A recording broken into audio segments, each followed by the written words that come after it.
You've probably always imagined that Las Vegas was founded by gamblers and alcoholics and people with loose morals. It was actually quite the opposite. The first settlers of Las Vegas were Mormons. Well, allow me to correct myself. The first real settlers of Las Vegas were, of course, the Southern Paiute or Nuuvi people. But when we think of the first European Americans to come to this area and settle it and make it home, they were Mormons. See, this right here is a recreation of the Las Vegas Creek. The Las Vegas is Spanish. It translates to the meadows. And this area by the creek was a beautiful meadow. And at the time, there was this trail from Santa Fe to Los Angeles called the Old Spanish Trail.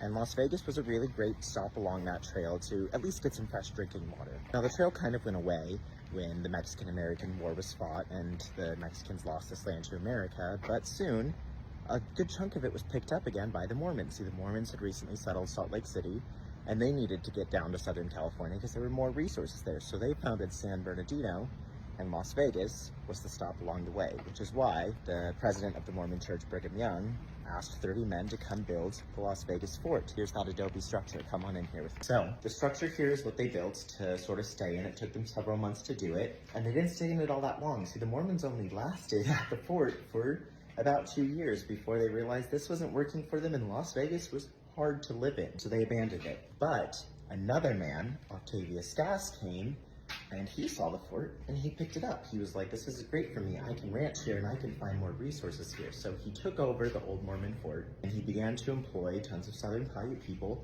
and he created a ranch here. So this building that's preserved now shows all the different years of, the Mormons here, of gas here, and then eventually what happened with gas is he took out a ton of loans to sort of maintain his ranch here, and he never really planned to pay those back. So he defaulted on them. So the person that he defaulted on those loans to was Archibald Stewart and his wife, Helen Stewart. Archibald Stewart, shortly after coming here, got in a gunfight with another ranch that was established just a little more north. I believe it was the Kyle Ranch, and he died.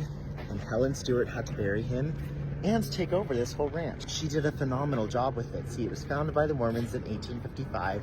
She took it over in the 1880s, and she spent 2 decades just expanding the place. She bought out tons of water rights to the creek here in the city. She influenced a ton of other ranchers to come here and start building her ranch. And after 20 years, when she decided to sell off all this land, it was a big amount of land to sell off.